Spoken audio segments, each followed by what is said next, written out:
didn't just want to win a basketball game, they wanted to send a message, and that message was loud, clear, and absolutely devastating. What you are about to witness is not just another highlight reel. It is a forensic breakdown of what many are calling a systematic, coordinated hit job on the biggest star in the history of women's sports.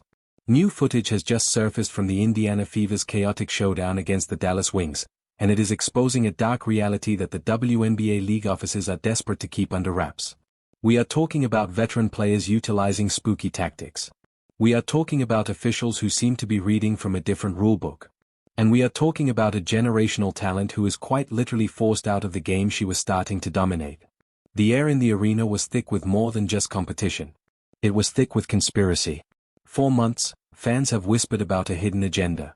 They've talked about the jealousy of the veterans and the hazing of the rookie. But after this game, those whispers have turned into a deafening roar of outrage. The footage doesn't lie. The slow-motion replays don't lie. And the look in Caitlin Clark's eyes as she was whistled into oblivion doesn't lie. This wasn't just physical basketball. This was a psychological war. Now, this is the first one right here, right? Shout out to WNBA Got Game. Caitlin Clark was trying to get open, but ended up with an offensive foul. Watch this play right here, y'all. As she tried to separate from James, and it's now, you'll see y'all right here? She got a large she's in the path in Caitlin Clark's path. Biao, come on now. Come on now. Yeah, I'm in. Yeah, can't do that. Can't do that. Now, look at Caitlin Clark.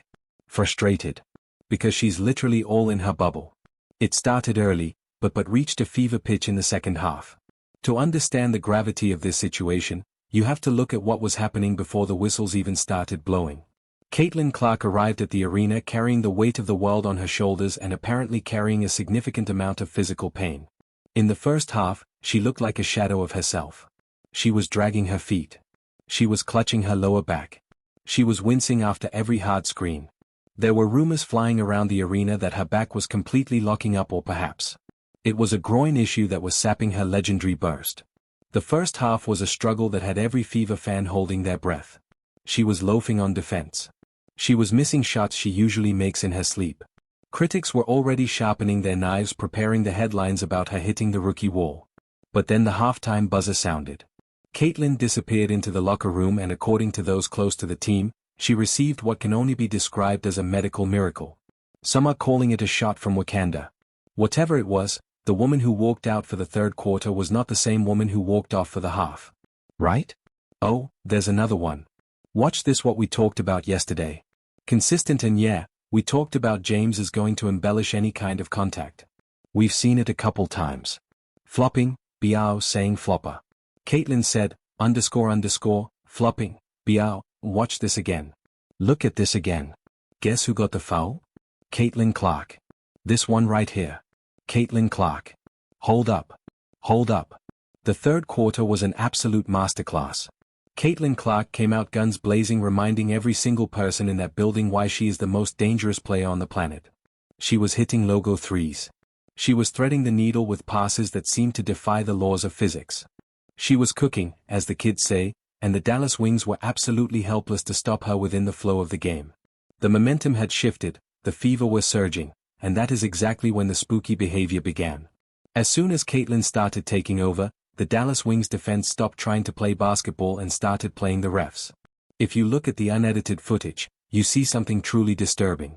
Players were leaning into Caitlin's cylinder. They were crowding her space to an illegal degree.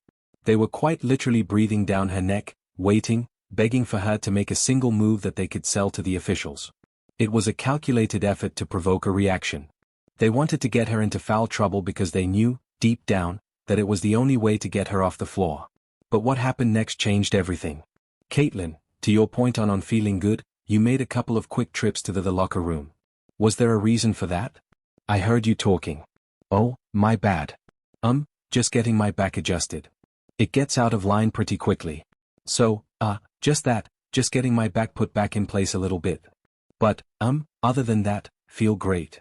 You attacked the basket a lot. Is that a point of emphasis for you? 'Cause I saw you dribble drive hard to the rack a lot. Yeah, I mean, absolutely. I think especially if they're going to call it the way they're going to call it this year, I think I honestly could have probably got a couple more calls, on a few of them. But that's okay. But yeah, I think getting my feet in the paint, whether I'm going to shoot it or not, it makes them get in defensive rotation. And that's going to get my teammates a shot. So it's definitely the breaking point came when the whistles started raining down like a summer thunderstorm. It wasn't just one bad call. It was a barrage. Every time Caitlin tried to create separation, the whistle blew. Every time she tried to navigate a screen, the whistle blew. By the early fourth quarter, she had racked up 4 fouls, 3 of them being offensive fouls. For a perimeter player who thrives on spacing, having 3 offensive fouls called against you in a single game is statistically anomalous. It's almost unheard of. Command it, somebody, and then it happened. The moment that has since been viewed millions of times across social media. As Caitlin was being ushered toward the bench, her frustration finally boiled over. She didn't scream. She didn't throw a chair. She simply spoke a truth that every fan in the building was already feeling. She turned to her teammates, her face a mask of disgust, and mouthed 4 words that would go viral within seconds. A con-flopping, bro. She called it exactly what it was. The Dallas players were throwing themselves to the hardwood like they'd been struck by lightning, and the referees were falling for it every single time. The theatricality was at an all-time high, and the integrity of the game was at an all-time low. And fans completely lost it after this. Don't want Caitlin to do. Watch this play, y'all. I will blow it up, but we going to get copyrighted.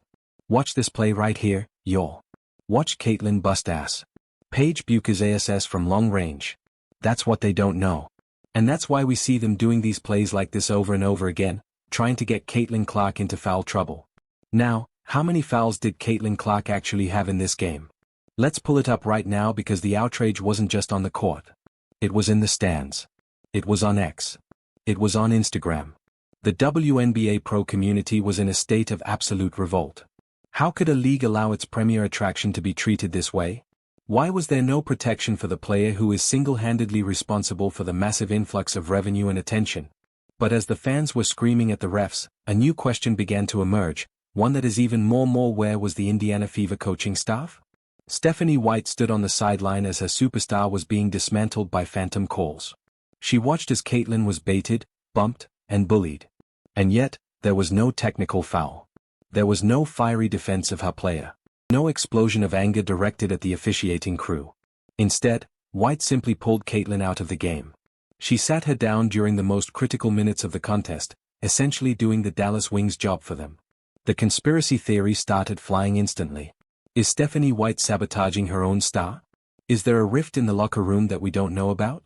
Or is there an even deeper, more sinister directive coming from the league executives who don't want Caitlin Clark to be the undisputed face of the WNBA?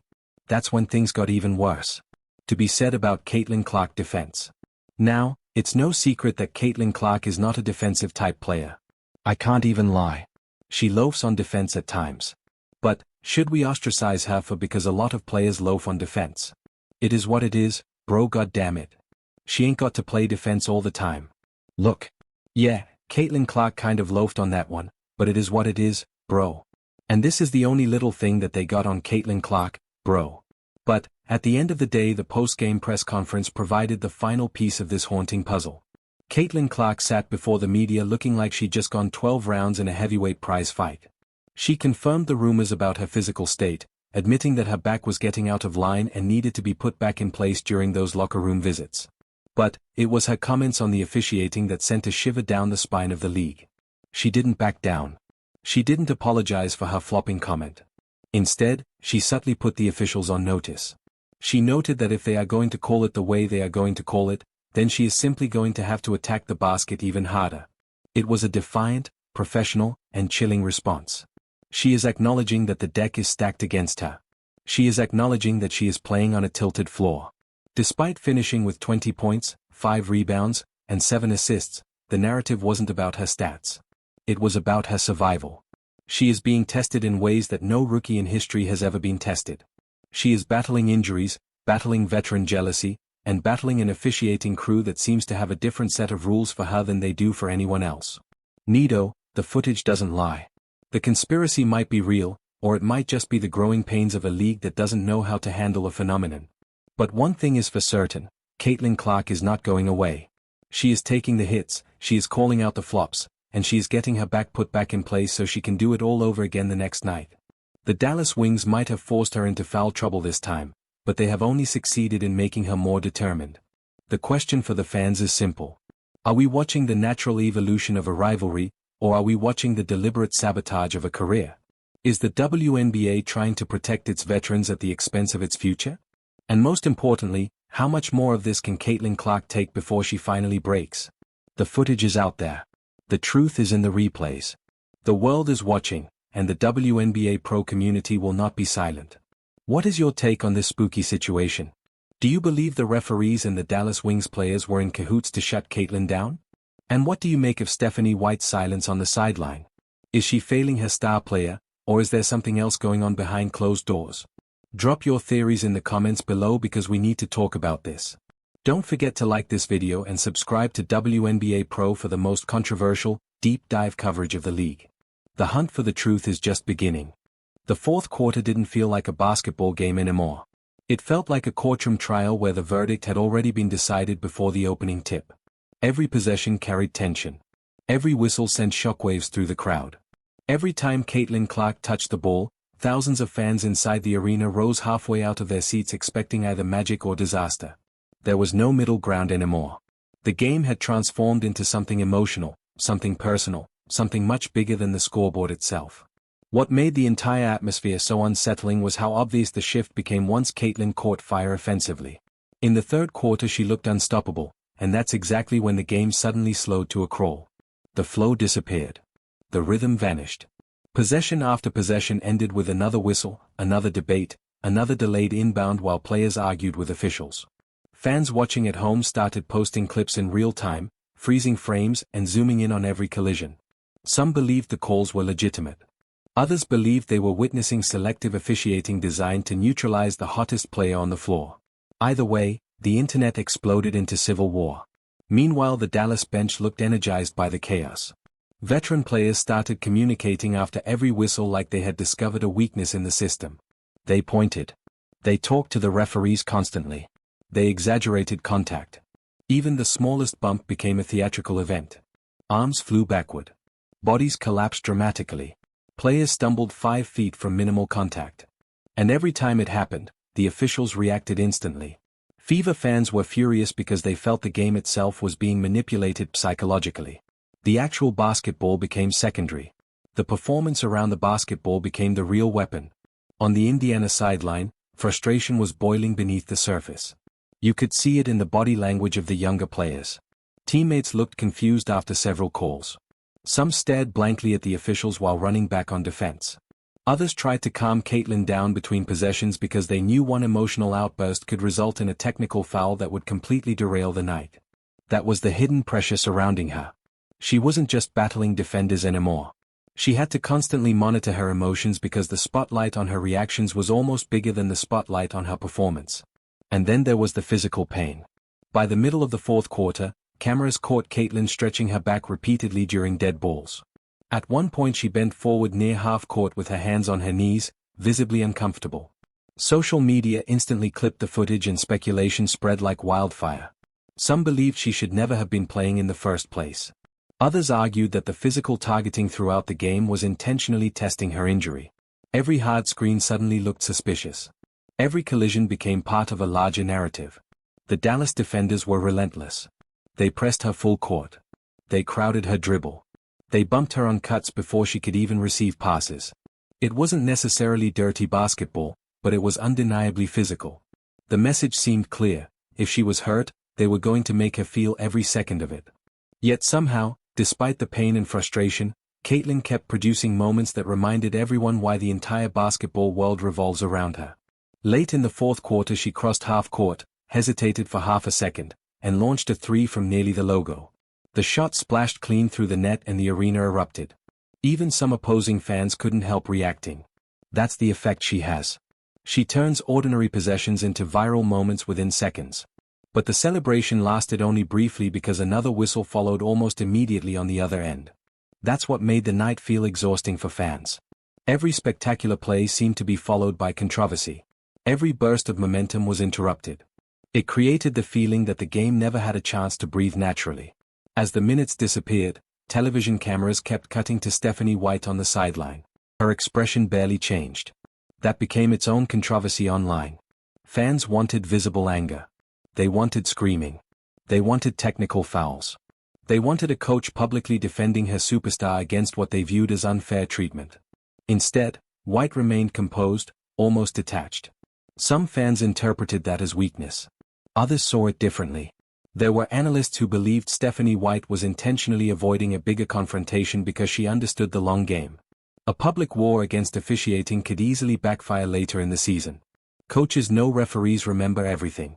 Perhaps White believed protecting Caitlyn emotionally mattered more than delivering a dramatic sideline explosion for television cameras. But nuance rarely survives on social media. By the end of the night, clips of White standing silently while Caitlyn argued a foul call were circulating everywhere with captions accusing the coach of betrayal. Then came the locker room aftermath. Reporters described the atmosphere as tense but controlled. Players were exhausted. Some veterans reportedly tried to lighten the mood, but frustration lingered in the air. Caitlyn eventually emerged for interviews looking emotionally drained. The expression on her face told the story before she even spoke. It was the look of somebody trying very hard to stay professional while internally boiling with frustration. When reporters asked about the physicality of the game, she chose her words carefully. That alone fascinated people. She never directly accused the officials of bias, but she didn't exactly defend them either. Her comments about needing to attack the basket harder if the game was going to be called that way sounded diplomatic on the surface, yet many fans interpreted them as subtle criticism. It was the kind of answer designed to avoid league fines while still making her point crystal clear. And honestly, that may be the most remarkable part of Caitlin Clark's rise. Most rookies enter professional sports trying to survive quietly. Caitlin entered the WNBA carrying expectations bigger than entire franchises. Every game she plays becomes national discourse. Every whistle becomes debate television content. Every cold shooting night becomes headline news. The pressure surrounding her isn't normal rookie pressure. It's celebrity pressure mixed with savior pressure mixed with impossible expectations from every direction imaginable. Some veteran players resent the attention she receives. Others admire her talent but dislike the media obsession surrounding her. Some fans worship her so intensely that every foul against her feels like a criminal offense. Meanwhile, critics actively wait for mistakes so they can argue she was overhyped all along. That environment creates paranoia. It creates conspiracy theories. It creates nights like this one where a basketball game transforms into a cultural argument. After the game, former players and analysts immediately jumped into the conversation. Some defended the officials by pointing out that offensive fouls happen when players push off to create space. Others argued the defenders were clearly embellishing contact to bait whistles. Slow-motion clips spread everywhere, each edited to support completely opposite conclusions depending on who posted them. That's when the rivalry narratives exploded even further. Fans started comparing Caitlyn's treatment to how past superstars were handled when they first entered professional leagues. Some claimed the veterans were humbling the rookie. Others believed the league was experiencing growing pains because it had never dealt with this level of attention before. Television ratings were skyrocketing whenever Caitlyn played. Arenas were selling out. Merchandise numbers were exploding. Yet with that growth came resentment from people who felt the league existed long before she arrived and deserved respect beyond one player. The tension became ideological. Was Caitlyn being unfairly targeted because she was the new face of the league? Or were fans overreacting because they were emotionally invested in a superstar learning hard professional lessons? That debate consumed sports media for days. But inside the Fever organization, a deeper concern quietly emerged. Fatigue. Not physical fatigue alone, but mental fatigue. Because the reality is that Caitlyn wasn't only being asked to perform basketball miracles every night. She was also carrying the emotional weight of an entire league's transformation. Every arena she entered turned hostile. Opposing crowds treated regular season games like playoff battles. Defenders played her with playoff intensity in May. The pressure never stopped.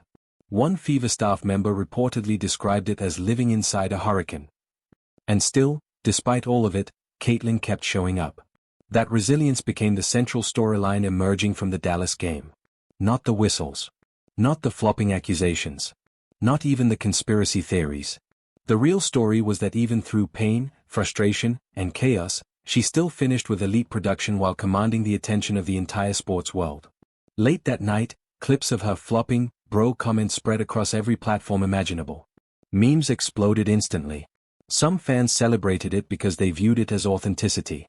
Others criticized her for publicly complaining.